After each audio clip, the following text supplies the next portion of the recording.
And how about another spectacle? Darby Allin, Jon Moxley. My goodness. I mean, I don't know what to expect, but I bet there's going to be a lot of violence, Tony. You're looking, and if you're watching us on YouTube right now, you're looking at a graphic of two of my favorite guys in all of wrestling because of what they bring to the ring. Jon Moxley is just Jon Moxley. I hate to make this comparison, but I'm going to, and I've said it. I even said it back when we first started. Jon Moxley is probably the closest thing to a Stone Cold Steve Austin that we have in AEW. And just doesn't give a shit type guy. And Darby Allin is the same way. I've never seen, Darby's the type of guy, wouldn't you agree that every match he wrestles, you think it's his last? Because of the crazy shit that he does? I think he wrestles a style where he knows that eventually he is going to have his last match, and he wants to make sure that, he's pulling out all the stops every single time. And that's what makes him so unique. I just want to remind everybody, this is a guy who earlier this year in New York City got hit by a goddamn bus. So I'm not too concerned about what Jon Moxley's bringing, because if Darby ain't going to put over a bus, he ain't going to put over Jon Moxley. A lot of violence on deck. It's a big show.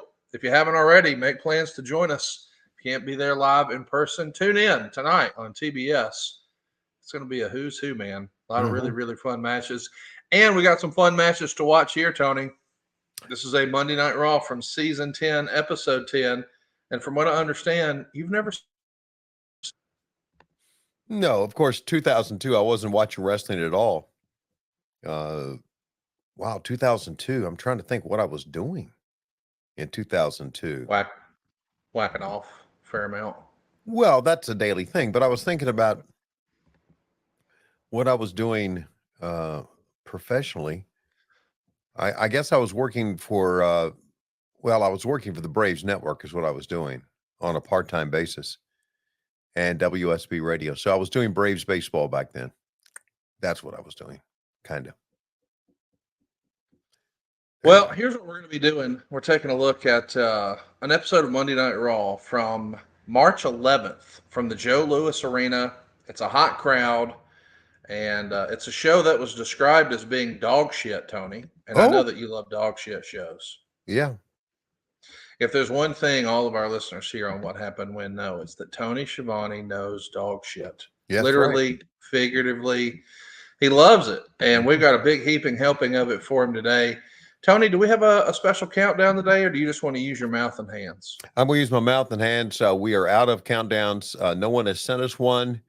And my AI app is run out of good countdowns to use.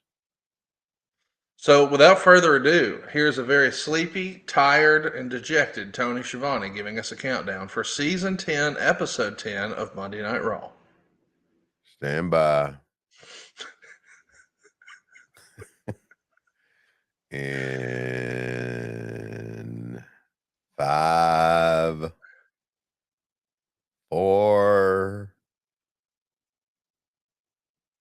3, 2, 1.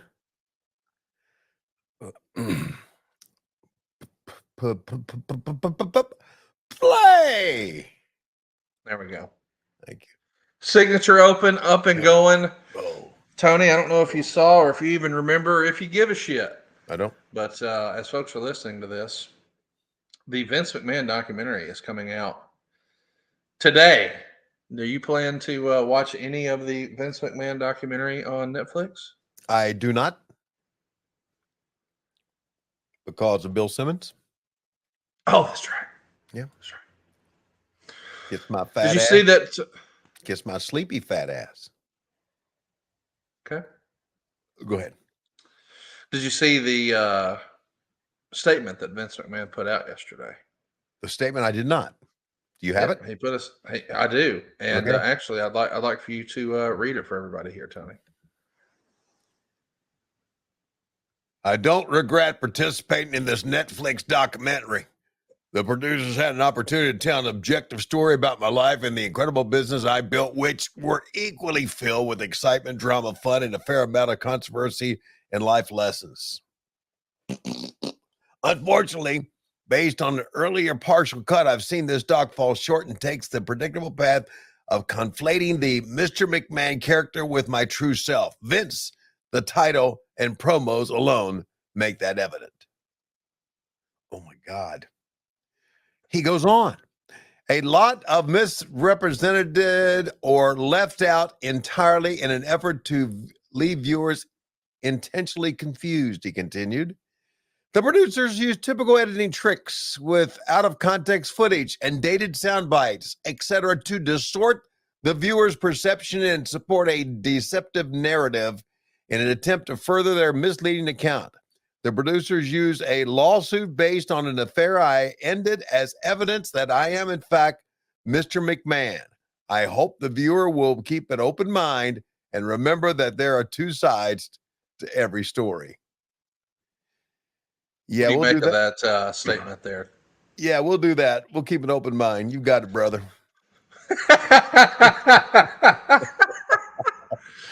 Our mind is open. I was listening to Dave Meltzer, and he was saying, "Hey, you know what? This actually might have been a bad idea. Maybe Vince's tweet actually brings more attention to the documentary." Of course it does. And I wondered, if you found yourself being Vince McMahon, and I know you're thankful that you're not, but if you were, would you have tried to quote unquote get out in front of this, which I think is a phrase that the Clintons used way back when? Would you try to get out in front of the controversy and address it like this, or would you have just no sell it like we've seen Vince do a lot? Well, first of all, if I, as you said, found myself as Vince McMahon, wake up in the morning and say, "Oh my God, Lois, look, I'm Vince McMahon. I've just found myself as Vince McMahon this morning." If I was Vince McMahon, and had all that money, I'd do? I would just completely disappear.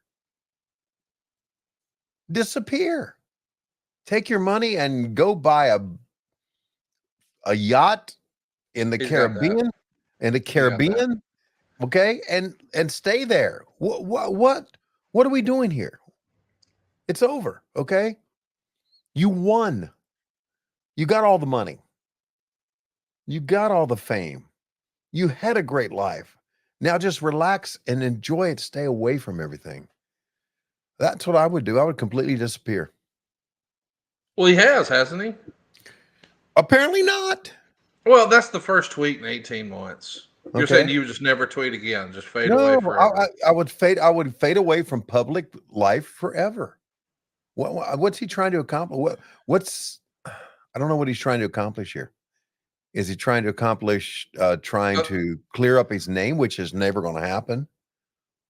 Just enjoy life. You just acknowledge that you're going to have a tainted legacy forever and ever. Amen. Yeah, who cares? Look, you're going to be, as all of us will be, one day dead, and it won't matter fuck all. Wow, one day you'll be dead, and it won't matter fuck all. It won't. I think we're going to make that a shirt over at lowesrules.com.